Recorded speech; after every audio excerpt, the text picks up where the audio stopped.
Magsitayo po ang lahat para sa orasyon.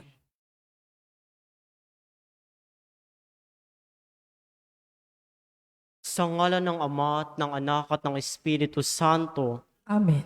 ang anghel ng Panginoon ay nagbalita kay Santa Maria, At siya'y naglihilala ng Espiritu Santo. Aba, Ginoong Maria, napupuno ka ng grasya, ang Panginoon Diyos ay sumasa iyo. Bukod kang pinagpala sa babaeng lahat, at pinagpala naman ng iyong anak na si Jesus. Santa Maria, Ina ng Diyos, ipanalangin mo kaming makasalanan, ngayon at kung kami mamamatay. Amen. Narito ang alipin ng Panginoon. Maganap nawa sa akin ang ayon sa wika mo. Aba, Ginoong Maria, napupuno ka ng grasya, ang Panginoon Diyos ay sumasa iyo. Bukod kang pinagpala sa babaeng lahat, at pinagpala naman ng iyong anak na si Jesus. Santa Maria, Ina ng Diyos, ipanalangin mo kaming makasalanan, ngayon at kung kami mamamatay. Amen. At ang salita ay nagkatawang tao. At nakipamuhay sa atin. Aba, Ginoong Maria, napupuno ka ng grasya, ang Panginoon Diyos ay sumasa iyo. Bukod kang pinagpala sa babaeng lahat, at pinagpala naman ng iyong anak na si Jesus. Santa Maria, Ina ng Diyos, ipanalangin mo kaming makasalanan, ngayon at kung kami mamamatay. Amen. Ipanalangin mo kami, O Santa na Ina ng Diyos. Nang kami maging dapat makinabang sa mga pangako ni Kristo. Manalangin tayo. Panginoon namin Diyos, kasihan mo nawa ang aming mga kaluluwa sa iyong mahal na grasya, at yayamang dahilan sa pamagitan ng anghel ay nakilala namin ang pagkakatawang tao ni Jesucristo ang anak mo, pakundangan sa mahal na pasakit at pagkamatay niya sa krus. Papakinabangan mo kami ng kanyang pagkabuhay na magmuli sa kadakilaan sa langit, sa pamamagitan ni Jesucristo ang aming Panginoon. Amen. Luwalhati sa Ama, sa Anak at sa Espiritu Santo. Kapara ng sa unang-una, ngayon at magpakailanman, magpasawalang hanggan. Amen. Sa ngalan ng Ama at ng Anak at ng Espiritu Santo. Amen.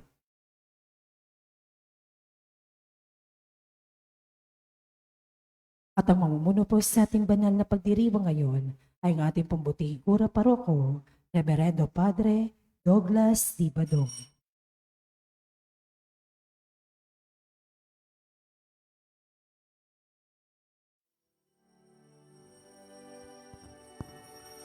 Bayan mawin ng papuri sapagkat ngayon ika'y pinili, isang bayan, isang lipi, isang Diyos, isang hari.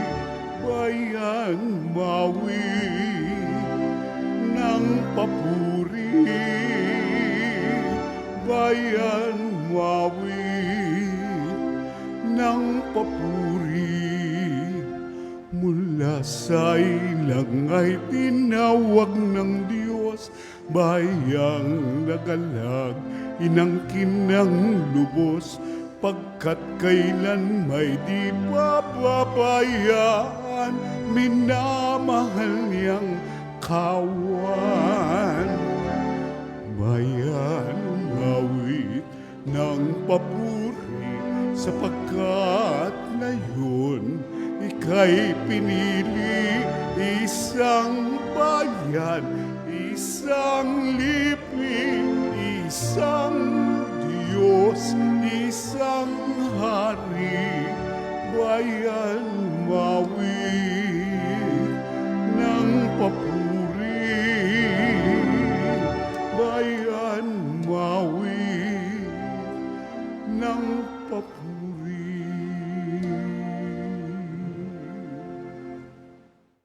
Sa ngalan ng Ama at ng Anak at ng Espiritu Santo, Amen. ang pagpapala ng ating Panginoong Hesukristo, ang pag-ibig ng Diyos Ama, at ang makikipagkaisa ng Espiritu Santo naway sumainyong lahat. At sumaiyo rin. Mga kapatid, tinipon tayo bilang mga kaanib na angkan ng Diyos, kaya dumulog tayo sa maawaing Panginoong nagpapatawad ng lubos. Sinugong tagapagpagaling sa mga nagsisisi, Panginoon, kaawaan mo kami. Panginoon, kaawaan mo kami. Dumating na tagapaganyayang mga makasalanay magsisi. Kristo, kaawaan mo kami. Kristo, kaawaan mo kami. Nakaluklok ka sa kanan ng Diyos Ama para ipamagitan kami. Panginoon, kaawaan mo kami. Panginoon, kaawaan mo kami. Kaawaan tayo ng makapangyarihang Diyos, patawarin tayo sa ating mga kasalanan at patnubayan tayo sa buhay na walang hanggan. Amen. Manalangin tayo. Ama naming makapangyarihan, ipagkaloob mong kami magkamit kailanman ng kalusugan at kagalingan sa aming katawan at kalooban. Pakundangan sa pagdalangin ng laging birheng si Santa Mariang Mahal, kami naway mahango sa hapis sa kasalukuyan at makinabang sa kaluwalhatiang walang katapusan. Sa pamamagitan ni Jesucristo, kasama ng Espiritu Santo, magpasawalang hanggan. Amen. Magsiupo po ang lahat.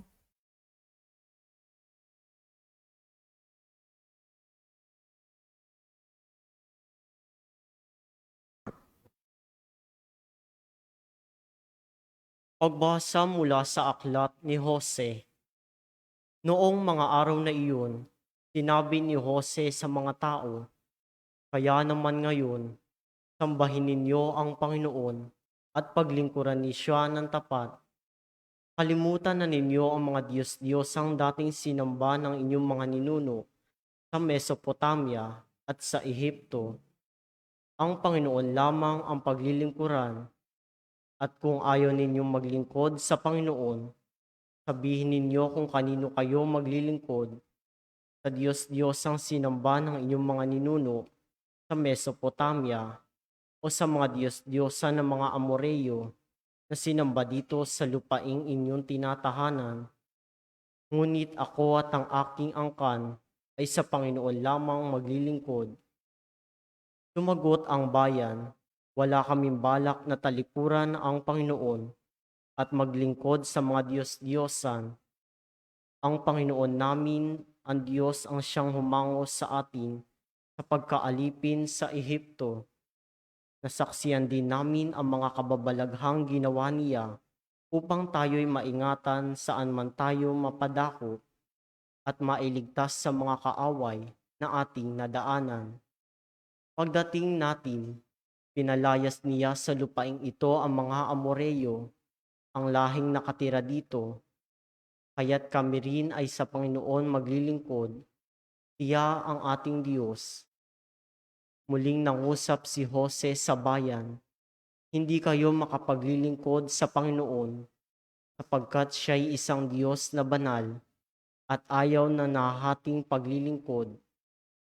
Hindi niya ipinahihintulot ang inyong mga pagsuway at pagkakasala. Kapag tinalikuran ninyo siya at naglingkod kayo sa mga Diyos-Diyosan, mapupuot siya sa inyo at paparusahan niya kayo. Hindi niya panghihinayangan lipunin kayo sa kabila ng maraming pagkapalang ginawa niya sa inyo." Sumagot ang mga tao, "Hindi po bale, basta sa Panginoon kami maglilingkod." Sinabi ni Jose, "Kayo na rin ang mga saksi na kayo'y nagpasyang maglingkod sa Panginoon." Sumagot naman sila, "Opo, saksi kami." Sinabi uli ni Jose, "Kung gayon, itapon ninyo ang mga Diyos-Diyosang iniingatan pa ninyo. Manumpa kayo sa Panginoon, sa Diyos ng Israel." Sumagot uli ang mga tao, "Ang Panginoon ang aming Diyos, siya ang aming paglilingkuran. Susundin namin ang kanyang mga utos." Gumawa si Jose ng kasunduan para tuparin ng mga tao. Doon sa Sikem, kanyang binigyan sila ng mga batas at alituntunin. Isinulat ni Jose ang mga batas na ito sa aklat ng kautusan ng Diyos. Kumuha siya ng isang malaking bato, itinayo sa lilim ng puno ng roble sa banal na lugar ng Panginoon. At sinabi niya sa lahat, "Tignan ninyo ang batong ito. Ito ang ating saksi. Narinig nito ang lahat ng sinabi sa atin ng Panginoon. Ito rin ang magiging saksi laban sa inyo kapag kayo'y tumalikod sa Diyos. Pagkatapos, pinaalis na ni Joske ang mga tao at umuwi sila sa kani-kanilang lupain. Hindi nagtagal at namatay si Jose na anak ni Nun at lingkod ng Panginoon sa gulang na 110 taon. Ang salita ng Diyos. Salamat sa Diyos. Saan mong tugunan ang ating pong itutugon? Diyos ko, aking kapalaray, manahin ang iyong buhay. Ulitin po natin. Diyos ko, aking kapalaray, manahin ang iyong buhay. O Diyos, ako'y ingatan mo. Ingatan ang iyong lingkod. Ang hangad ko ay maligtas kayo sa dumudulog. Ika'y sa aking Panginoon. Ang wika ko sa aking Diyos. Kabutihang tinanggap ko ay aking nagkaloob. Ikaw lamang, o poon ko, ang lahat sa aking buhay. Ako'y iyong tinutugon sa lahat kong kailangan tugon. Diyos ko, aking kapalaray, manahin ang iyong buhay. Pinupuri ko ang poon sa akin ay patnubay. Kahit gabi, diwa niya sa aking maakay. Nababatid ko na siya'y kasama ko oras-oras. Sa piling niya kailanmay, hindi ako matitinag, tugon. Diyos ko, aking kapalaray, manahin ang iyong buhay. Ituturo mo ang landas na buhay ang hahantungan. Sa piling mo'y madarama ang lubos na kagalakan. Ang tulong mo'y nagdudulot ng ligayang walang hanggan, tugon. Diyos ko, aking kapalaray, manahin ang iyong buhay. Magsitayo po ang lahat.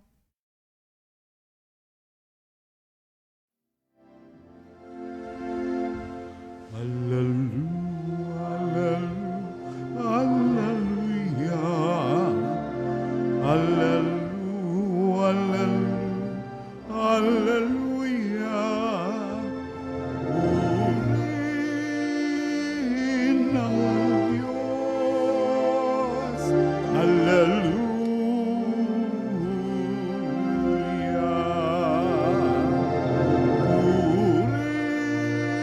Purihin ang Diyos, hallelujah.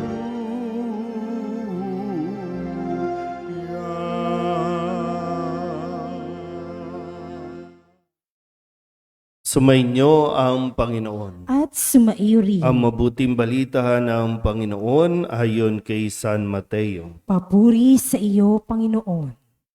Noong panahong iyon, may nagdala ng mga bata kay Jesus upang hilinging ipatong niya sa mga ito ang kanyang kamay at ipanalangin. Ngunit pinagwikaan sila ng mga alagad. Datapwat sinabi ni Jesus, hayaan ninyong lumapit sa akin ng mga bata, huwag ninyo silang hadlangan, sapagkat sa mga katulad nila, nagahari ang Diyos. Ipinatong niya sa kanila ang kanyang kamay, saka umalis. Ang mabuting balita ng Panginoon. Pinupuri ka namin, Panginoong Heso Kristo. Isang mapagpalang umaga po sa inyong lahat. Ang nasa harapan po natin ay yung imahin ni San Ezekiel Moreno, ang patron dyan po sa kapilya na nasasakop ng ating parokya sa loob po ng parola. No? Kapisahan ni San Ezekiel Moreno.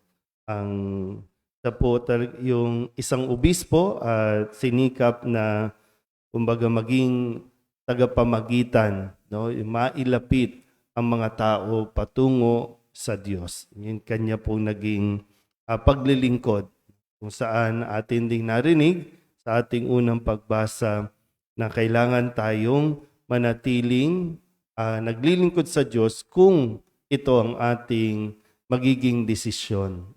Pinagdidesisyon tayo at kung siya ang paglilingkuran, siya lamang ang paglilingkuran. Wala nang ibang Diyos-Diyosan dapat. Kaya hayaan nyo na balikan natin muli ang ating po mga narinig na mga aral mula kay Kristo upang mas maging malinaw din sa atin kung sino nga ba talaga ang gusto nating paglingkuran. Nung Lunes, ang ebanghelyo sa umaga, no, dahil yung gabi ay yung bisperas na ng pag-aakyat kay Maria. Pero sa misa sa pang-araw-araw, ang usapin ay tungkol sa pagbabayad ng buwis. Tinanong ng mga Pariseyo o ng mga ibang tao kung nagbabayad ba sila ng buwis. Kaya inutusan ni Jesus si Pedro na kumuha o manghuli ng isda. Doon sa isda ay mayroong salapi, no, na makukuha. At sabi niya, kunin mo ito, ibayad sa buwis nating dalawa. Bahagi, no, ng paglilingkod natin sa Diyos ay ang atin din namang pananagutan sa pangangailangan ng bayan o ng pamahalaan natin. No? Kasi yun ay pagiging mabuting mamamayan. Nung Martes naman, sa pagdiriwang ng pag-aakyat kay Maria, ang sabi ni Elizabeth kay Maria, mapalad ka sapagkat nanalig kang matutupad ang ipinasabi sa iyo ng Panginoon. Dito, kung makikita natin, bagamat si Maria ay napili ng maging ina ng Diyos, pero pinili din niya na maglingkod kay Elizabeth o paglingkuran siya.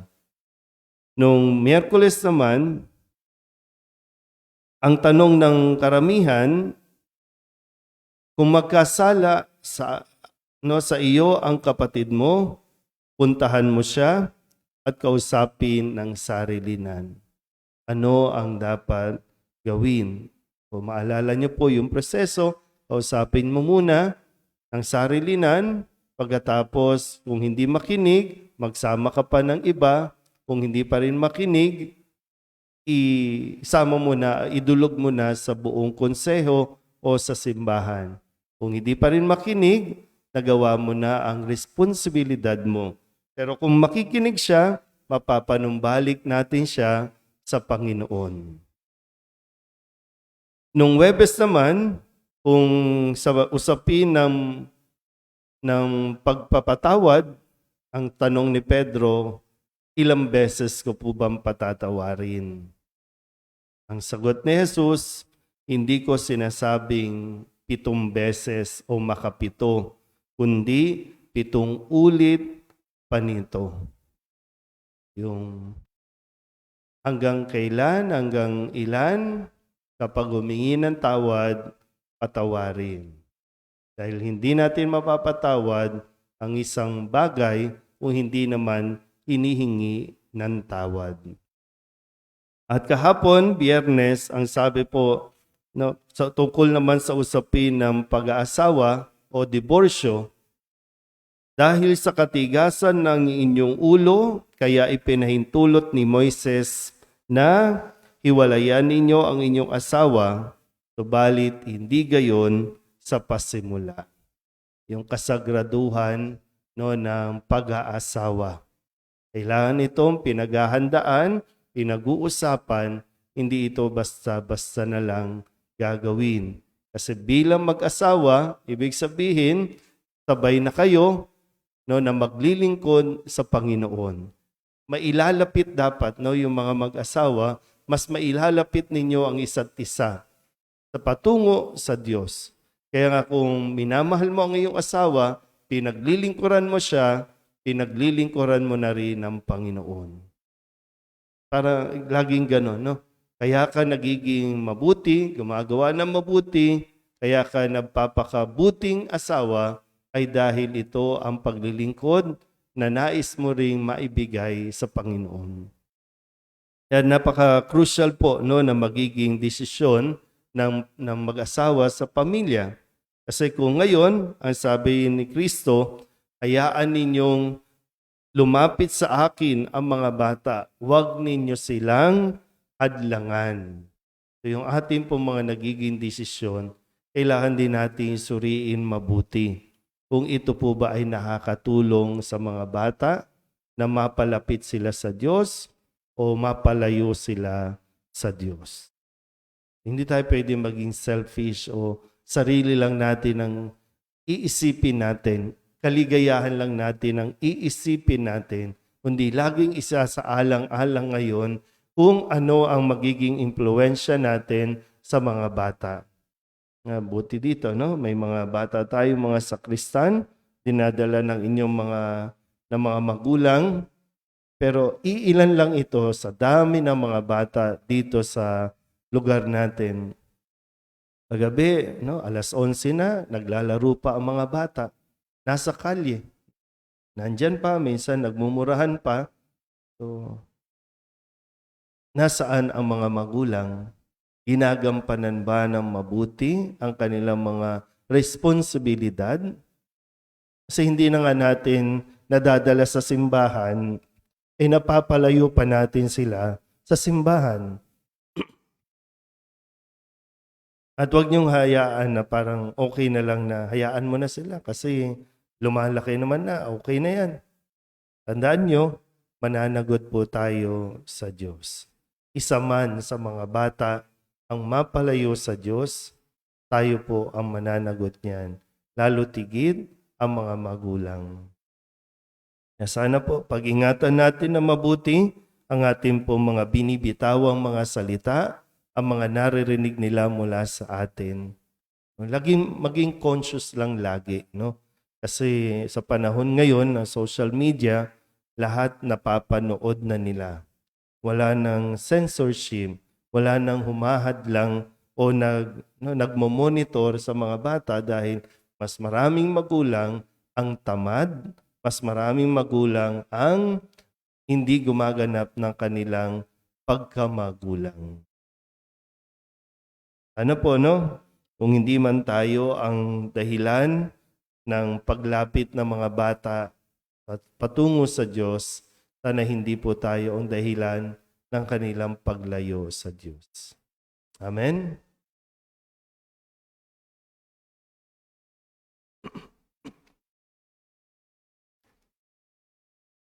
Mahabaging Ama, marapatin po ninyong dinggin ang aming mga panalangin sapagkat nananampalataya kami sa iyong anak, aming Panginoong Hesukristo. Lumalapit kami sa Kanya sa pamamagitan ni Maria bilang isang sambayanang taimtim tayong manalangin at sabihin, sa pamamagitan ng mahal na Birhen ng Solidad, pakinggan mo kami. Sa pamamagitan ng mahal na Birhen ng Soledad, Ama, pakinggan mo kami. Sa pamamagitan ng aming binyag, kami ay tinawag mo sa pananampalataya, naway patuloy kaming tumugon sa tawag ng mahal na Birhen ng Solidad para sa pagbabalik loob, pagsisisi at pagtatalaga ng aming sarili sa Diyos.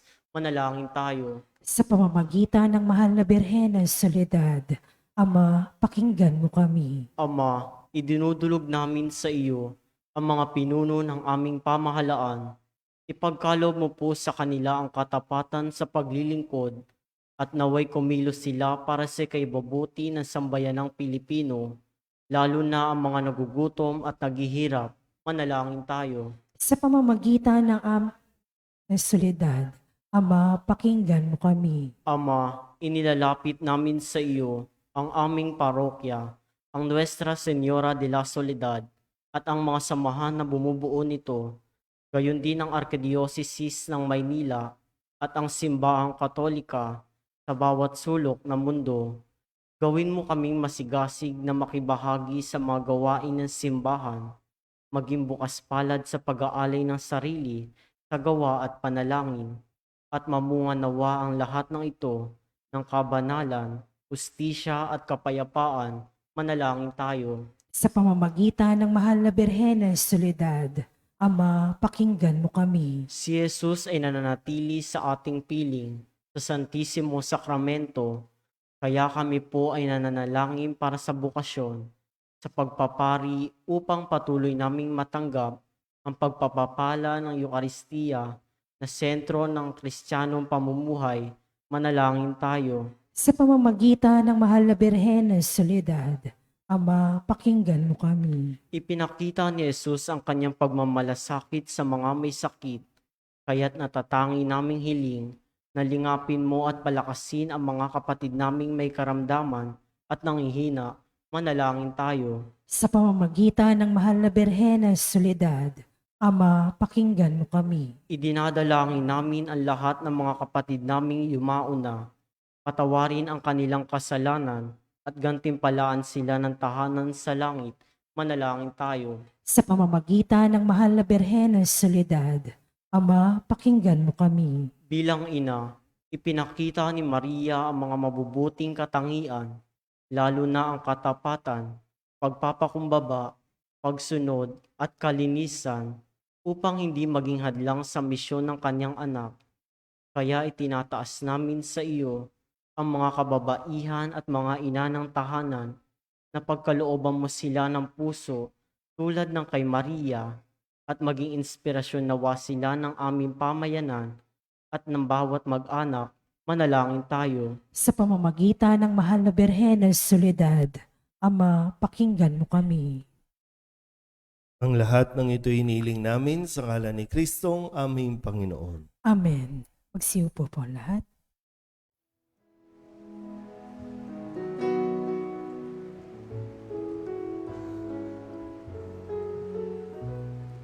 Ang hiling mo, ang awit ko, lahat ng ito'y nagmula sa iyo.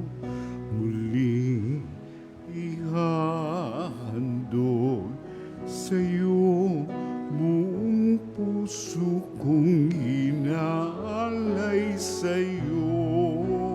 O Diyos, o Panginoon, lahat ay biyayang aming inampon, aming buhay at kakayahan.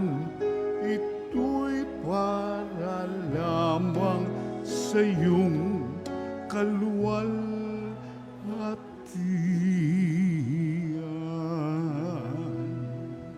Manalangin kayo mga kapatid upang paghahain natin ay kalugdan ng Diyos amang makapangyarihan. Tanggapin nawa ng Panginoon itong paghahain sa iyong mga kamay, sa kapurihan niya at karangalan sa ating kapakinabangan at sa buong sambayanan niyang banal. Ama naming lumikha, ang iyong nagkatawang taong anak ay tumulong nawa sa aming ginagawa upang siya na iniluwal ni Maria nang di bumawas kundi lalo pang nagpaganap sa pagkabirhen ay magpagindapat na kalugdan mo ang aming paghahain sa ikapagpapatawad ng mga kasalanan. Sapagkat siya ang Panginoong kasama mo at ng Espiritu Santo magpasawalang hanggan. Amen. Sumainyo ang Panginoon. At sumaiyo rin. Itaas sa Diyos ang inyong puso at diwa. Itinaas na namin sa Panginoon. Pasalamatan natin ang Panginoong ating Diyos. Marapat na siya ay pasalamatan. Ama naming makapangyarihan, tunay ngang marapat na ikaw ay aming pasalamatan. Bukod mong pinagpalang maging ina ni Jesucristo, ang mahal na birheng nagpupuri at nagagalak sa iyo. Ikaw ang gumawa ng tanang dakilang bagay, ikaw ang lumilingap sa lahat kailanman. Nilingap mo ang mahal na birhen bilang iyong abang alipin na iyong binigyan ng tungkuling kumalinga sa anak mong manunubos namin. Kaya kaisa ng mga anghel ang sisiawit ng papuri sa iyo nang walang humpay sa kalangitan. Kami nagbubunyi sa iyong kadakilaan.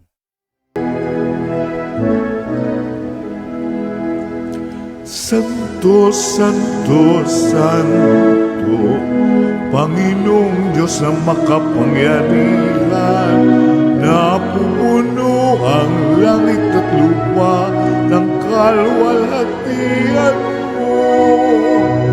Hosana sa kaitaasan, pinagpala ang naparirito sa ngalan ng Panginoon. Hosana sa kaitaasan.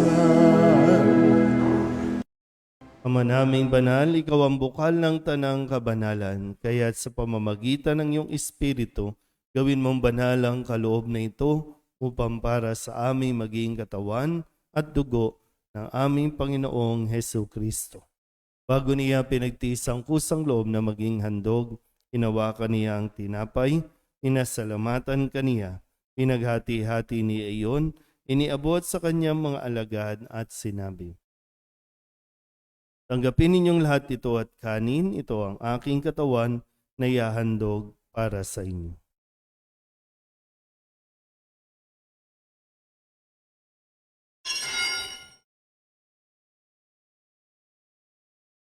Hindi naman nung matapos ang hapunan, hinawakan niya ang kalis. Muli kaniyang pinasalamatan. Iniabot niya ang kalis sa kanyang mga alagad at sinabi, "Tanggapin ninyong lahat ito at inumin. Ito ang kalis ng aking dugo, ng bago at walang hanggan tipan. Ang aking dugo na ibubuhos para sa inyo at para sa lahat sa pagpapatawad ng mga kasalanan. Gawin ninyo ito sa pag-alaala sa akin."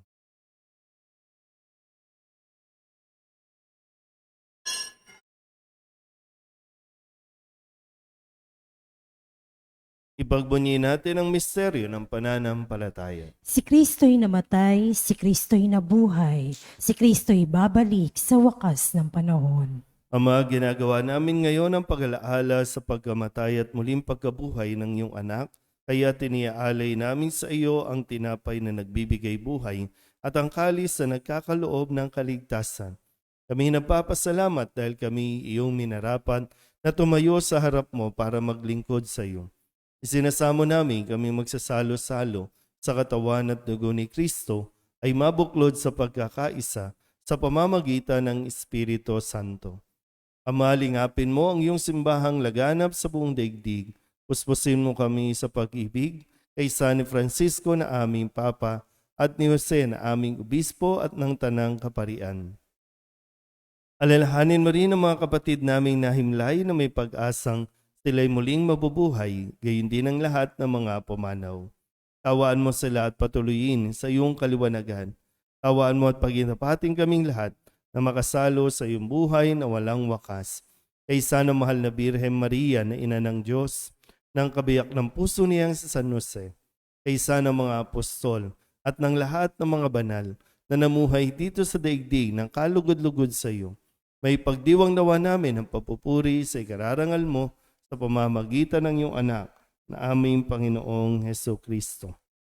Sa pamamagitan ni Kristo, kasama niya at sa Kanya, ang lahat ng parangal at papuri ay sa iyo, Diyos amang makapangyarihan, kasama ng Espiritu Santo, magpasawalang hanggan. Amen.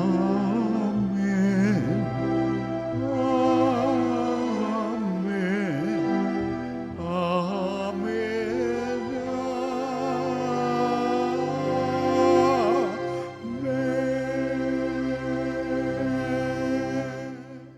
Sa tagubili ng mga nakagagaling na utos at turo ni Jesus sa Panginoon natin at Diyos, ipahayag natin ng lakas loob. Ama namin, sumasalangit ka, sambahin ang ngalan mo, mapasa amin ang kaharian mo, sundin ang loob mo, dito sa lupa para lang sa langit. Bigyan mo kami ngayon ng aming kakanin sa araw-araw at patawarin mo kami sa aming mga sala para ng pagpapatawad namin sa nagkakasala sa amin. At huwag mo kaming ipahintulot sa tukso at diadya mo kami sa lahat ng masama.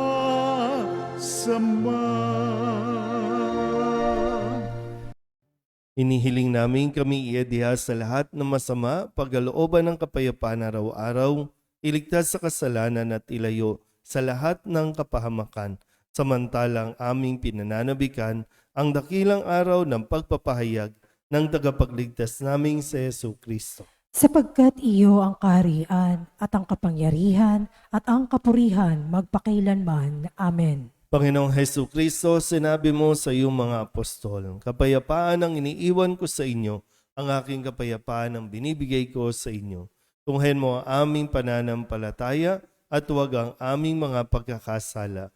Pagkalooban mo kami ng kapayapaan at pagkakaisa ayon sa iyong kalooban, kasama ng Espiritu Santo, magpasawalang hanggan. Amen. Ang kapayapaan ng Panginoon ay laging sumainyo. At sumaiyo rin. Magbigayan po tayo ng kapayapaan sa isa't isa.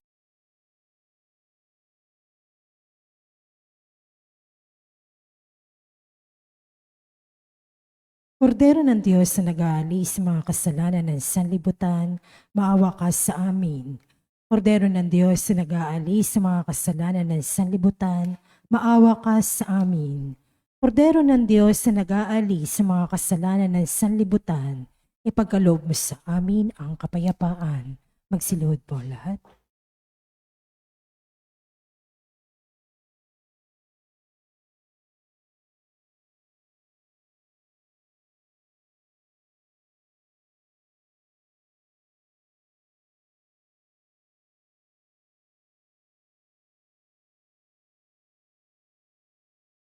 Ito ang kordero ng Diyos. Ito ang nag-aalis ng kasalanan ng sanlibutan. Mapalad ang mga inaanyayahan sa kanyang piging. Panginoon, hindi ako karapat-dapat na magpatuloy sa iyo, ngunit sa isang salita mo lamang ay gagaling na ako. Katawan ni Kristo, Amen.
manalangin tayo.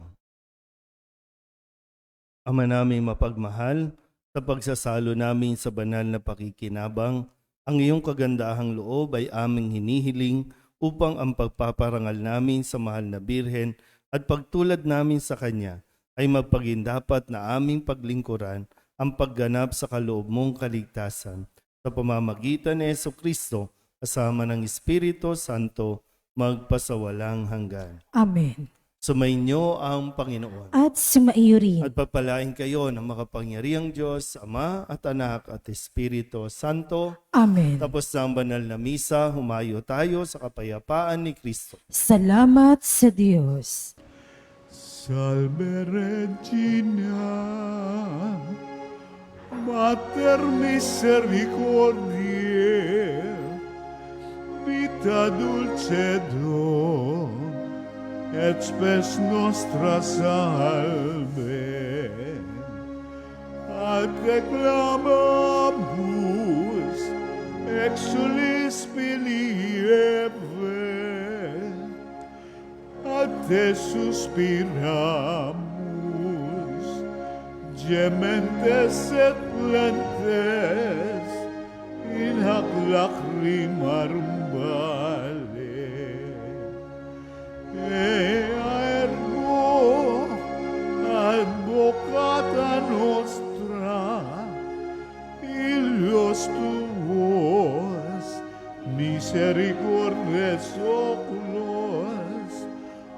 nos converte.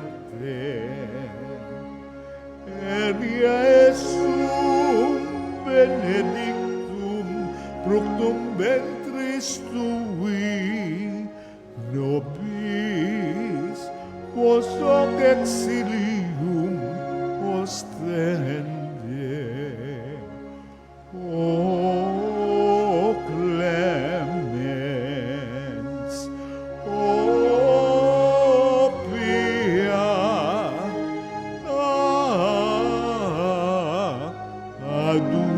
adultis Virgo Maria. Pray for us, O Holy Mary, Mother of God. that we may be made worthy of the promises of Christ. Let us pray. Almighty and everlasting God, by the cooperation of the Holy Spirit, you prepared the body and soul of Mary, glorious Virgin and Mother, to become the worthy habitation of your Son. Grant that by her gracious intercession, in his commemoration we rejoice, we may be delivered from the present evils and from everlasting death. To the same Christ, our Lord, Amen. may the divine assistance remain with us always. Amen. Good morning po. Good morning po, Father.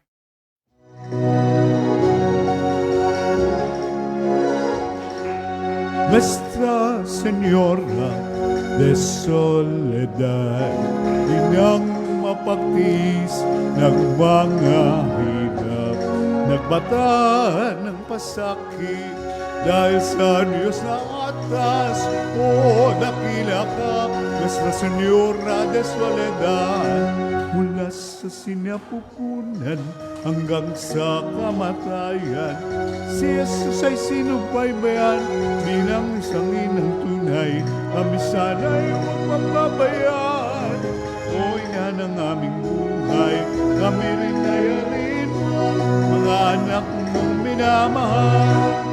Nuestra Señora de Soledad, inang mapagtiis ng mga hirap, nagmata ng pasakit, dahil sa Diyos na atas, o dakila ka, Nuestra Señora de Soledad, o dakila ka, Nuestra Señora de Soledad.